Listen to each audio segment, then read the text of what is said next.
Hello, everyone, and welcome back to Jake's Take with Jacob Elyachar Podcast. I'm your host, Jacob Elyachar, the chief content producer and writer of jakestake.com, a pop culture and entertainment news website.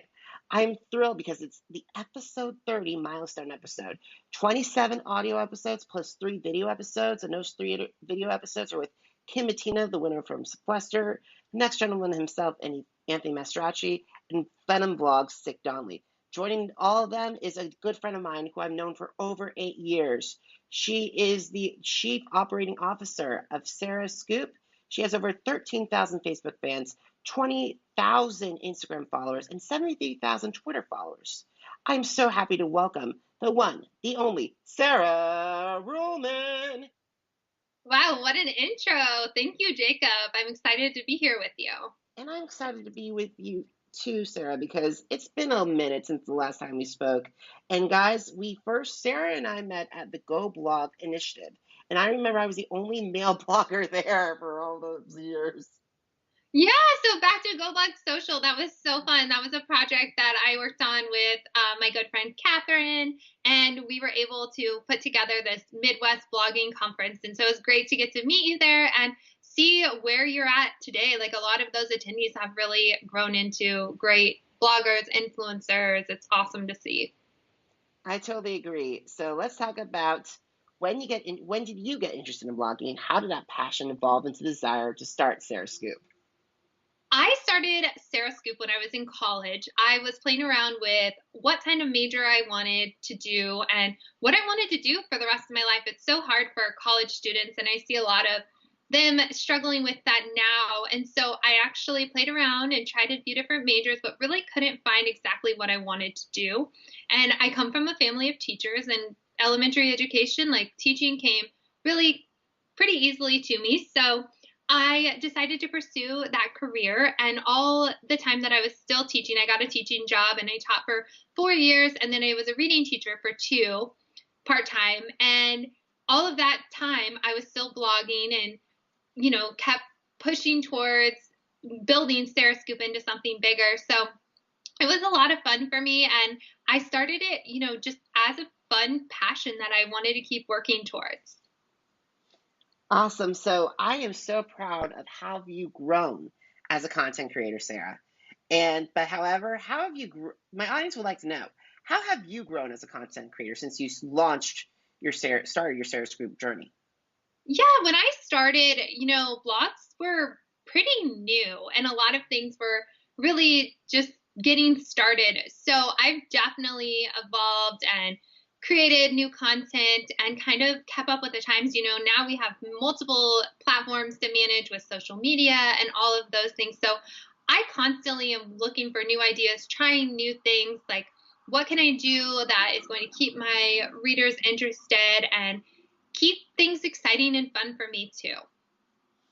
Awesome. And as bloggers, both of us know that there are a lot of obstacles in our way to success. So what have been some of the challenges that you faced throughout your career, and how did you overcome those obstacles? I would say it is challenging to even just have a career that's different than a 9 to 5. So I've definitely had to learn how to be an entrepreneur. I've had to learn things like, with taxes and keeping records and all of those things that you don't even think about. So overcoming that and just teaching myself the business aspect of things.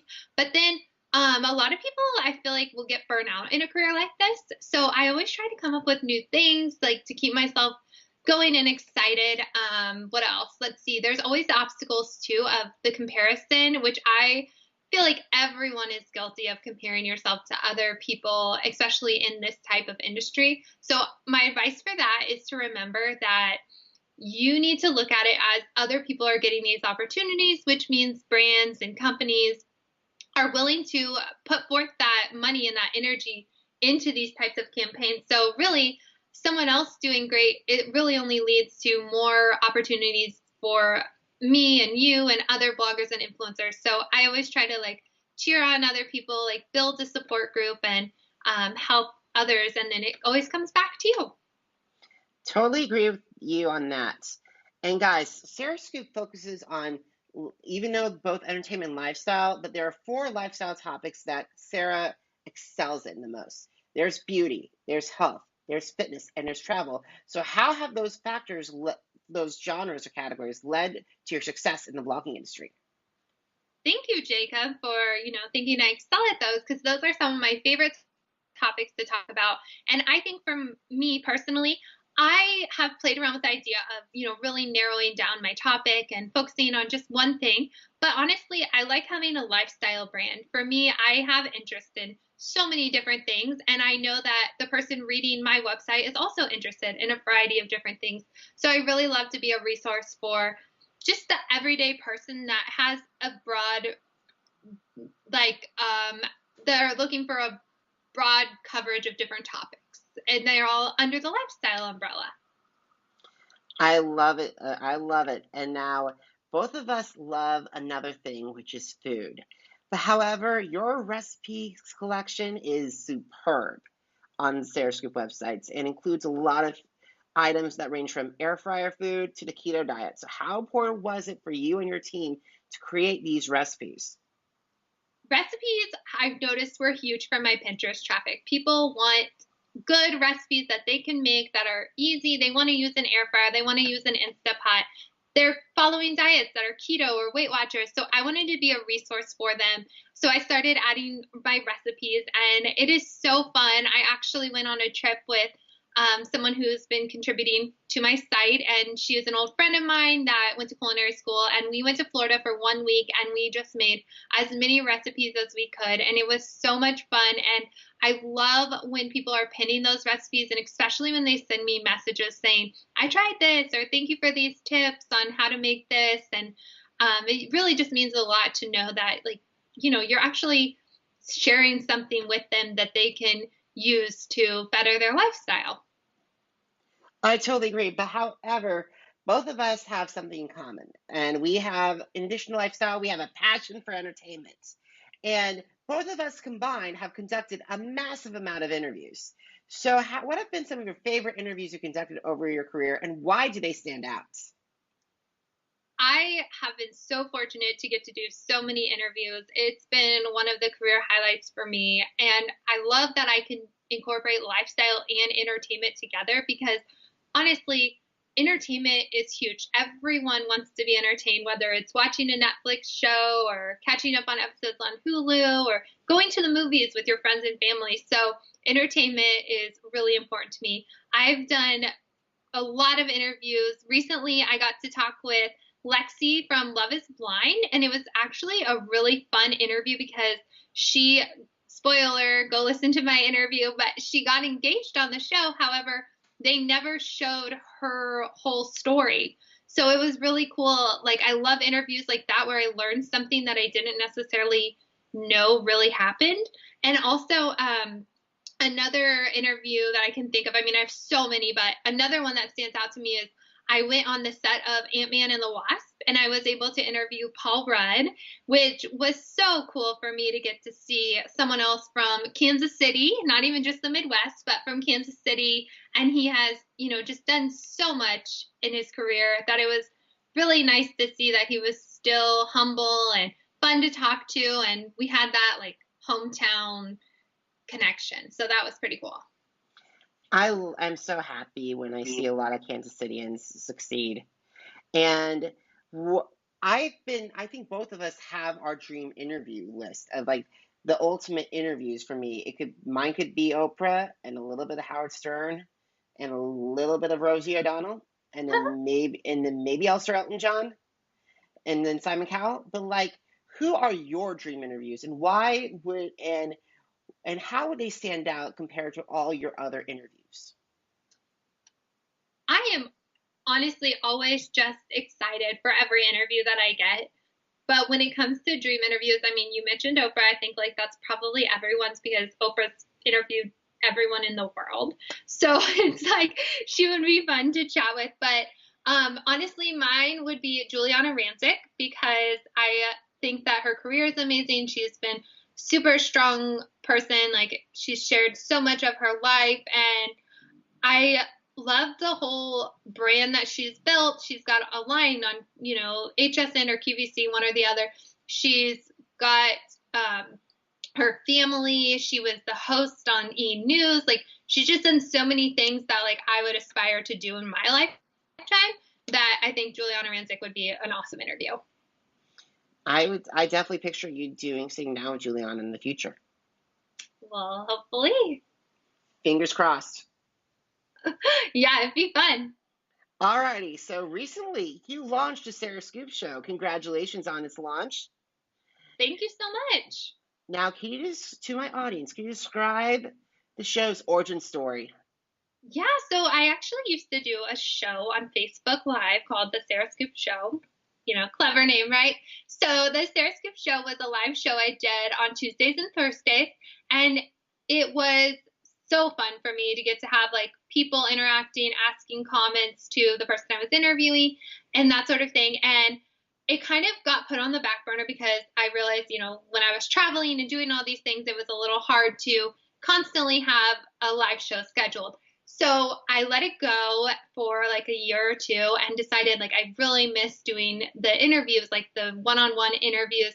So now the Sarah Scoop Show is back, and it's basically just a series of interviews with people in the entertainment world, whether that's a reality TV star or an actor, musician, anyone that really has a story to tell. We're jumping into talking to some influencers that really have, so anyone that has like a fun story to tell or can talk about like a new entertainment topic. You know, I've done a few interviews with casts for new Netflix shows that are showing, and it's just been a lot of fun. So people can tune in and watch that with different entertainment personalities and get the scoop on what they're up to. And it's a way that the person that is featured in the interview can share like an inside look and answer some questions. Awesome. Now, social media has blown up since we first started. So what are some of your favorite social media platforms and why do they stand out? My absolute favorite social media platform, I know that no one else really will probably agree with me on this, but it's my own blog. Like, I think everyone should just have their own website because that is something you can look at. You can add in your YouTube videos, you can link your Instagram pictures, but that's like your own thing that you own and it is all yours. So that is really like my advice to everyone thinking about doing social media influencing is to have your own website as well. But going off of that with social media itself, I have been a victim of TikTok because I start scrolling and it is so fun to just watch all the TikTok videos. I mean, I also love Instagram and YouTube. I'm putting the Sarah Scoop Show on. I guess I do really enjoy Facebook, especially Facebook groups. I have a group, Sarah Scoop Saves, where I give people like daily deals and discounts. So that's fun. I mean, Twitter is still one of my favorites. So I'm sorry, Jacob, but I guess they're all my favorites because I love being able to just build community and interact with people. And, you know, you find different types of people on different platforms. Yeah, and one of the things I love, like I love Twitter, and like I never in a million years have like got the opinion like have like Howie Mandel or the Ellen Show or America's Got Talent and an On Air Brian Seacrest official accounts follow me. Not to and also mention some of my favorite Big Brother players and Survivor players, but also start building those relationships with brands. Like I never thought that I would have a introduce myself to Scott, like with some of the top fitness leaders, like Fit to Fat to Fit's Drew Manning, or Scott Herman, or Anabolic Aliens Mike Rosa, or on Instagram with Everett Williams, probably one of the top men's influencers. So it's great that we use social media to launch and to build those relationships.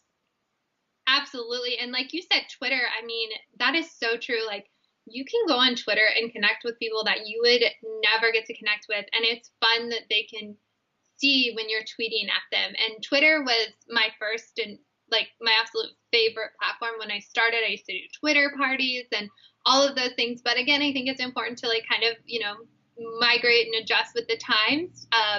Twitter is still so fun to like live tweet shows and movies and that sort of thing too. Just really like it makes you feel like you're watching something with other people.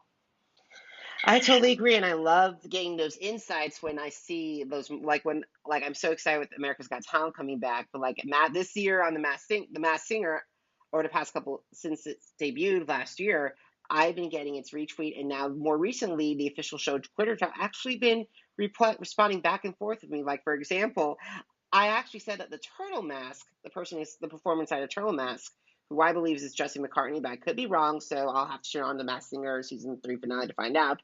But I said that he performed the song Jealous, Nick Jonas' song Jealous, so much better than Nick Jonas. I said 100 times better, and they retweeted me that said, those are fighting words at Nick Jonas. Oh, that's so fun. Yeah, so I love those kinds of interactions, especially with those official brands, especially with the entertainment business and everything. Yeah, absolutely. I think it's important when you are doing blogging, influencing, any sort of social media kind of career that you have a presence on every platform. Absolutely. So this is the second to last question. All Why, right. why should my audience check out Sarah Scoop and also the Sarah Scoop Show? Yeah, I would love for your audience to come on over and check out Sarah Scoop. And, really, they're going to find something that relates to them. Hopefully, you'll be able to get some tips or watch a fun interview with some of your favorite entertainment personalities and really just visit Sarah Scoop to get the scoop on all of your favorite things. Alrighty, so now where can my audience find you on social media and on the World Wide Web? Yeah, so everywhere is at Sarah Scoop. So it's pretty easy. You can find me on all social media platforms at Sarah Scoop, and you can also check out sarahscoop.com where I've linked all of the social media platforms. Awesome. And now, guys, if you want to check out more additional episodes of the Jake's Take with Jacob Elyachar podcast, head to Apple Podcasts, head to Spreaker, head to Spotify, and to Google+. Also, if you want to see some of my commentary regarding Masked Singer this past season and America's Got Talent, the Champion seasons 1 and season 2, and last season America's Got Talent, because America's Got Talent is coming up very soon, head over to jakes-take.com. Once again, it's jakes-take.com. And also, let's connect on social media. Facebook, Instagram, Twitter, and YouTube is always Jacob Elyachar. That's again JacobElyachar. Once again, JacobElyachar. Sarah, I am so happy we got to talk. It means a lot to me, and I'm so happy for all your success. Thank you so much, Jacob. Hopefully, some of your listeners got a few tips, and we'll see some more social media influencers. All righty. Talk to you later, guys, and thank you so much. And Sarah, have a great day. Bye. Bye.